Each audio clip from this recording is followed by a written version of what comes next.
Parang pool? Oo. Ayaw nakakainin ng itik. Paano? Yung pato, Pato? pupunting lang yun eh. Yung pato yun, ano? Turkey.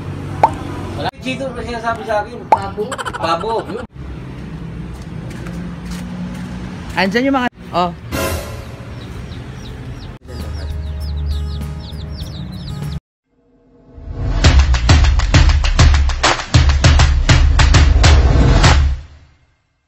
Pwede dyan. Oo. Yung mga kwan dyan, yung mga parang pool, Oo. ayaw nakakainin ng itik. Paano? Yung mga cool dyan, yung kumakain ng halaman. Dapat nakakulong yan ha, kasi ang Sarap mga yan. halaman. Kaya daw magaganda. Bakit? Hindi. Ay, di ka na nakakain ng kung ano, yung pato, Pato? pupunting lang yun eh. Ang late lang kasi ng Marami dito. Saan yan? Kahit saan kanto, yung mga bibili ka. bibi, itik, itik madami. Mura lang dito, no? Yung pato yun, ano? Turkey. Wala. Kala ko meron kang turkey. Ano ba yung kay Chito na sinasabi sa akin? Pabo. Pabo. Yun. Dapat pabo na lang ginawa mo kaysa itik eh. Saka ano, magandang pabo pwede bantay. Ingay.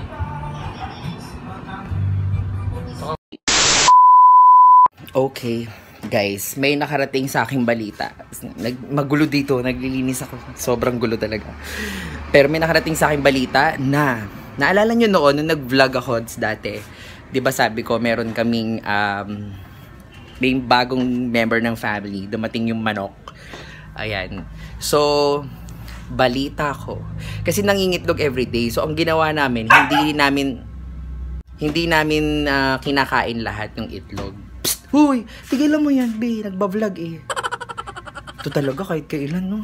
Hindi namin inano yung itlog, niluluto. So, nag-iwan kami ng mga gagawing sisiw.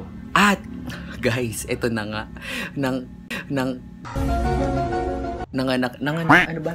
Nag-ano na daw, napisa na ang mga itlog. Breaking news! Mga itlog ng manok napisa! Imagine daw kasi Karen Davila o si Nora Honoru.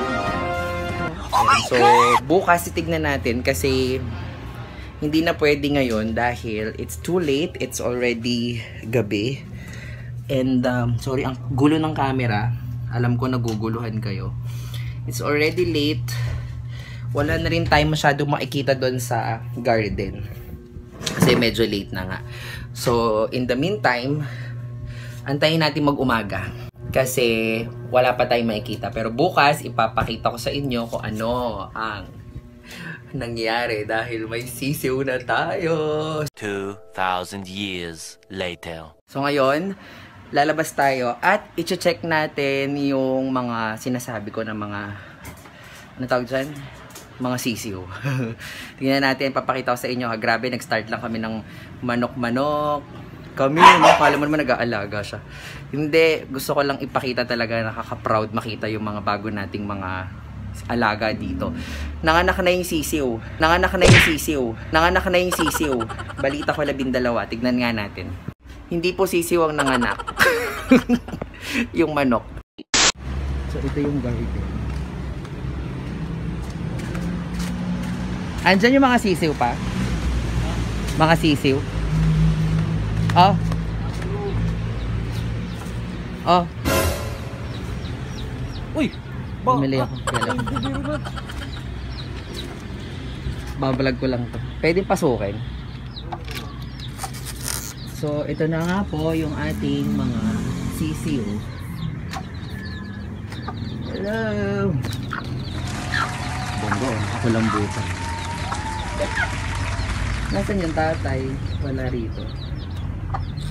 So, everyday kasi siya nanganganak. Nagagalit siya. Hello! Bilangin natin. 1, 2, 3, 4, 5, 6, 7, 8, 9, 10. Hindi pala. 4, 5, 6, 7, 8, 9, 10. 10. 10 sila lahat.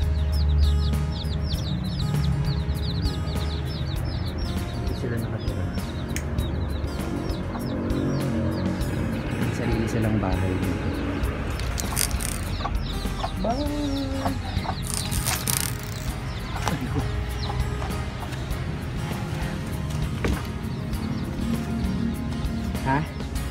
Dami sunog eh. Sunog na yung nakalagay dyan. Yung dinala namin? Oo. Yung mahaba.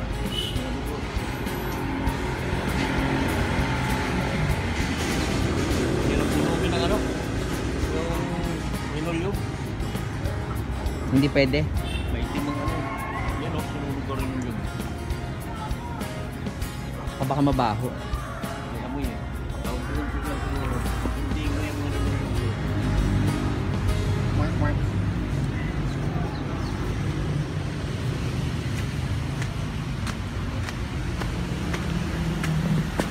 Ito yung ginagawang kubo. Pero gagawin na tong bahay. Pero kubo pa din yung design. Next vlog na lang yan. Katabi lang to ng tinitirhan ko. Yan, ang gulo, di ba? Yan, so renovation time kasi. Kaya magulo. Ito, kawawa naman tong mga to. Ang gulo tuloy ng ano.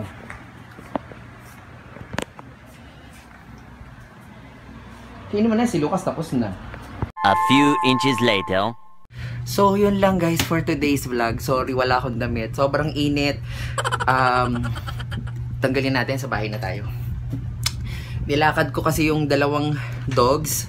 Si Lucas at saka si... Everyday kasi nilalakad ko every 4 o'clock. Pumunta ako dun sa cementerio. Nilalakad ko sila dun. So, siguro mga tag-1 kilometro sila. Or hindi lang. Baka tag-1 at kalahating kilometro yan dalawa. So, every day, nakaka 4 to 6 kilometers akong baka tag-1 at kalahating kilometro yan dalawa. 4 to 6 kilometers akong lakad dahil sa mga dogs na yan. Okay, kaya pagod na pagod ako. And, may bago kaming mga alaga. Nakita nyo naman, di ba, yung mga sisiw. 12 daw yun eh, kaya lang may namatay. So, ano na lang natira ngayon, 10. Pero, ang nakakatuwa dyan, everyday nangingitlog yung manok na yan. So, nagulat lang kami kasi after 3 weeks, yun na nga, yung mga nilimliman niya na pisa. Ayan, tapos yung iba, nilaga na. Kinain na namin yung iba. Ayan, so, yan yung dati kong sabi ko, gusto ko magkaroon ng ganyang manok, yung nanganganak everyday. Nanganganak talaga. Yung nangingitlog araw-araw. So, finally, nakakuha na nga tayo ng ganyan. And totoo nga na nangingitlog siya everyday. And yung pa nga, hindi lang basta ng itlog, no? Nanganak pa ng madaming sisiw. O, 'di ba? Yung mga sisiw na yan, pwedeng ganun din sila, eh, 'di ba? Eh, napanood nyo naman kanina, 'di ba? Mukhang may mga pinaplano na namang bago. Ang susunod daw nila alagaan, itik. 'Di ba? Sobrang dami ng alaga dito. But anyway, masaya naman, 'di ba? Kasi you get to do what you want to do. Yung naisip mong gawin, 'di ba? Pwede mong gawin kasi you have time. Yan yung nakita ko sa negosyo. Ang negosyo, guys, mahirap, 'di ba? Pero ang maganda dyan is nagkakaroon ka ng oras mo for yourself and for the things na you want to try o you love doing. Diba? May mga bagay na gustong-gusto kang gawin. O hindi mo magawa kasi bawal ka umabsent. Yun yung dati ko pa iniisip. 10 years kasi ako nag-work eh. So like ko iniisip before na ito yung gusto ko ng ganito, gusto ko ng ganyan. Gawin ha, hindi material things. Kaya lang di ko siya magawa. Kasi nga, lagi kang may pasok. Yun. Pero when I started doing business, naging ibang-iba yung life ko. Kasi you get to decide to the things that you want to do. Yung mga gusto mong gawin sa buhay. And you have the power, no, na i-control yung situation, yung life mo. And even if kung may problema ka, di ba, financially, ikaw din gagawa ng paraan eh. Ikaw din yung makakasolve nung problem mo. Diba? So, yun yung maganda pag nagne-negosyo ka kasi nagkakaroon ka ng time freedom. Yan. And yung freedom na yan, when you have time freedom, you are unstoppable. Ang sarap lang talaga gumising sa umaga na, anong tawag dito? Ang sarap gumising sa umaga na gumising ka kasi tapos ka na matulog. Hindi ka gigising kasi yung alarm mo. Ang challenge lang talaga is, ang challenge lang ngayon sa akin is the discipline.